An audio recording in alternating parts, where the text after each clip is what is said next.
Hi, welcome to Tales of Dread.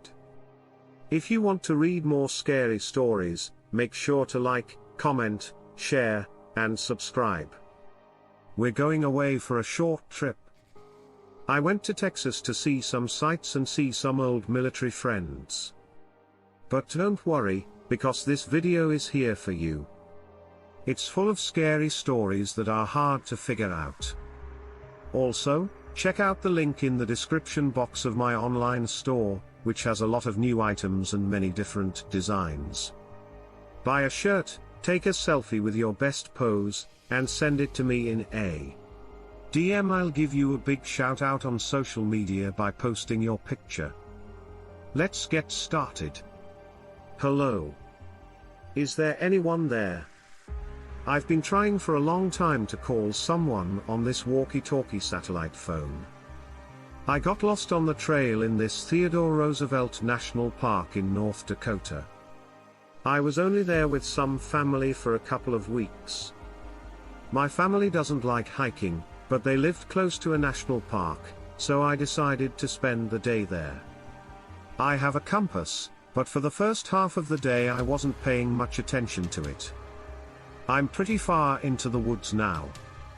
I don't know where I am anymore, which has never happened to me before. This is something I'm pretty good at.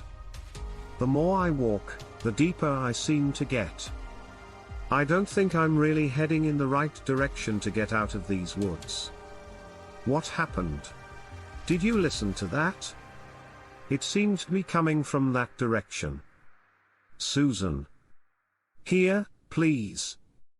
I'll show you how to leave. Hello. Who is it? How do you know what my name was? I moved slowly backwards on the dirt path. I left the trail and went deeper into the woods because I thought that maybe, just maybe, someone who could help me was there. I know it wasn't the best thing to do, but it was getting dark, my cell phone wasn't working, and nobody was answering this stupid satellite phone I bought at Walmart. I should have gone to Big 5 or Dick's Sports Goods, but I didn't. Well, too bad, it's a bit late for that now. I already said that the sun was going down. So now I could see less, and I didn't have a flashlight with me because I came here during the day. I started to hear the snapping of branches in the bushes. It had something going through it. I started to see a black figure in the distance, but it was hard to make out what it was. So I got closer by walking. Excuse me, sir. Where did we go wrong? I just need some help getting back to the parking lot. There was silence, and nothing moved around me. Not even the bugs are making noise. I got chills when I heard that. I knew right away that something wasn't right. I thought that someone really wanted to help me. Then, as I went deeper into the woods, I thought that maybe someone was just messing with me. But now that everything is quiet, I'm starting to think differently. I can see that. This thing with horns on its head that look like deer antlers is staring at me. This happened to me a long time ago, but I still dream about it. In Mississippi, we lived in a small town. At the time, we were both 8 years old. And when Stefan and I were in the 3rd grade and going into the 4th, we always cut through the woods between our schools. We used that trail almost every day because we were best friends, and it was also where we hung out. Most of the time, we did that until we heard the voices. Hey, guys, on our way home from school, we both stopped in our tracks and looked to our left and then to our right. No one else is in the woods with us. Many people didn't know much about this area. It was kind of our secret place to go, and if we were running late, it was a faster way to get to school. Hello. I said silence. There was no answer, so Stefan got angry and said, "Turd, speak up or don't talk again." Nothing was there? We just laughed it off and kept going home. The next day, I got sick with something like the flu. I didn't go to school for a couple of days because I felt so bad. When things like that happen, we have to walk to school and back on our own. After 2 days, I began to feel a little bit better. When the phone rang, my mom looked worried and concerned to whoever was on the other end of the line. While she was on the phone, she kept looking at me. I didn't know what to think until she knocked on my door and walked in. She asked me when I'd seen Stefan last, since he hasn't been home. I just shrugged. I don't know what I was doing before I got sick. I think that happened 2 days ago. The last time her mother saw him was yesterday. I told her that I didn't know. Since he hasn't called me or done anything else, I don't know. He might be staying with a friend or somewhere else. I didn't really know. I had no idea what to say to her. Maybe this kind of thing happens all the time in a big city. Kids go out, have fun, and sometimes get lost. But when kids go missing here, that doesn't happen. There's a reason for it, and most of the time it's not a good one. The next day, I went to school as usual. My mom dropped me off because it was raining in the morning. Everything was normal, except that I didn't see my friend. He's been out before, but it's usually just to a friend's house or something, and he usually calls. After school, things were different. As usual, I started walking through the woods to get home. About 3/4 of the way, Stephen's voice was coming from the woods up ahead. "Eddie, come this way, where are you? Everyone has been trying to find you. People told me that you didn't come home." I started jogging in the direction I thought the voice was coming from. Then I heard a sound in the bushes ahead of me. He must have done it. I kept running. I stopped when I saw our old clubhouse that we all helped build. He might be in there. I said to myself, "Dude, are you in the clubhouse? Where do you live?" As I slowly opened our clubhouse's hatch door, I saw Stefan at that time. His eyes were just open, glassy and wet. His torso, his chest was torn open, there was blood everywhere, and his heart was gone. I could have done this to my friend, which is when I realized who had been calling me earlier. I'm not far from you. I live in northern Nevada, which is not always a desert like the southern part of the state. It's quite green, in fact. As you get closer to the Idaho border. I'm from a small town that's about an hour and a half northeast of Reno, but I won't say which one. This is a short story about something I saw in the spring of last year. I was driving my car toward town on the main road. As I was driving along, I saw a big group of crows to my right. In the distance, I could see tall grass plains that ended at the edge of the forest. I swore there were at least 50 or 60 crows flying around and diving around this area by the woods. At first, it made me think of the movie Jeepers Creepers. I swear it looked just like that. I just thought, yep, something's dead over there, and kept driving. I was the only car on the road at the time because not many people take that road unless they live in the area, and know how to get there. I couldn't help but be interested. I pulled my car slowly into the bike lane and stopped. I rolled down the window on the passenger side and started squinting in the direction of where the crows were flying.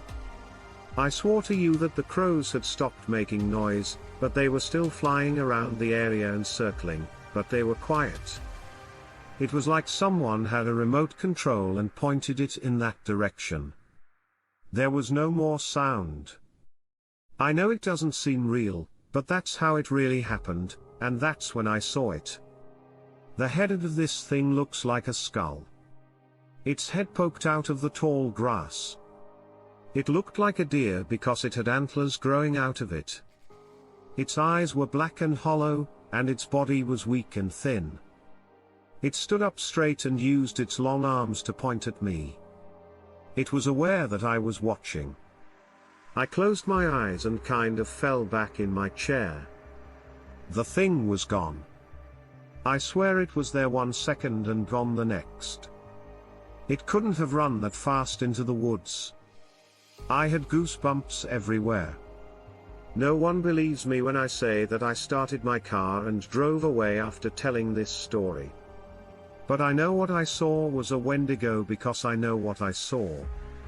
I come from Navajo people and live in Arizona. I've asked my grandparents a lot of questions about skinwalker myths and legends, but they don't like to talk about it very often. Even its own people don't know a lot about it.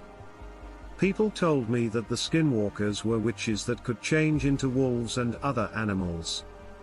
But the Wendigo is something else. People say that it used to be human, but after it tasted human flesh, it changed and mutated into something evil and barbaric. Something that is no longer in this world. Something about the Wendigo is scarier than anything else I have heard or read about. They say it's best not to talk about these things because when you say their name and think about them, they act like they know. I'm not sure how any of this makes sense. Heck. I don't really get it. And I live over here. My uncle is the owner of a small bar in town. It's pretty old school, which means that everything in it is pretty old. There are a lot of different state license plates, souvenirs, and things made of tin and brass. There's also a lot of weird stuff that I don't even know what half of it is because he picked it up while traveling over the years. I'm talking about my uncle's bar because inside the main entry doors, a skull is there. The problem is that it doesn't look like a deer skull. Yes, it has antlers like a deer, but this skull is long and thin, has many cracks, and has a mouth that doesn't look like a deer's. The mouth looks more like a person's. As a child, I thought it was just a weird-looking deer, but now that my grandparents have told me all the myths and legends of our people, I'm starting to think that that skull is not a deer head, and I'm afraid to ask my uncle because I'm afraid of what he might say. He'll give me about a month ago. This happened while I was visiting family in Russia. We were on a nice little hike, which we do often, and at the end we set up camp. My family knows that I love scary movies a lot. So, they wanted to take me to this place called Devil's Paths, that is said to be haunted by something.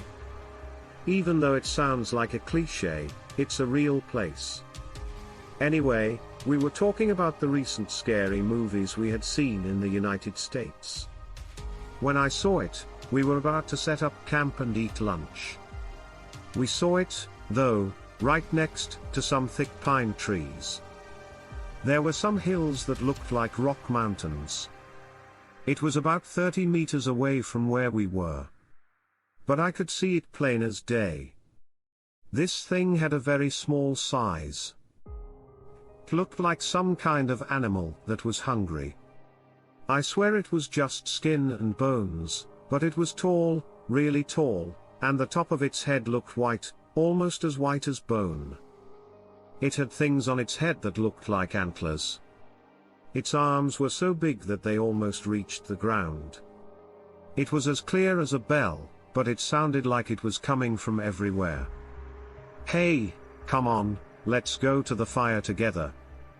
In this cold weather, it will keep you warm. It's right in front of you. It began to point at us and move its finger to show us what to do. This really freaked me out, because I knew that my family couldn't have set someone else up to do this, because this thing was too strangely shaped to be someone in a costume. I just stood there and watched as this thing slowly turned around and walked down the hill. It was on "Will You Be There?" It is said in the background. When I looked at my uncle, he was completely stunned. My cousins didn't do anything. After a few seconds, we all came out of our trance, grabbed our backpacks and other things, turned around, and ran as fast as we could back down the hiking trail to the parking lot where we started. My cousins were just mumbling. I didn't know what they were saying in the back seat because they didn't talk out loud. My uncle was driving, but he didn't say a word and just kept looking straight ahead. I tried to talk with him so I could ask him what we were seeing. Is that the creature that local legend says lives there? My uncle put the window down a little bit and lit a cigarette. He took a deep breath, turned his head toward me, and said, "No, that's not what people think over here. It looks like something from your country. I've never seen it before." Well, I hope you all liked the 5 mysterious stories about meeting a Wendigo. There's something really creepy about these monsters from mythology. They give you the chills. Like, comment, and subscribe, tell your friends about it, and we'll see you next time.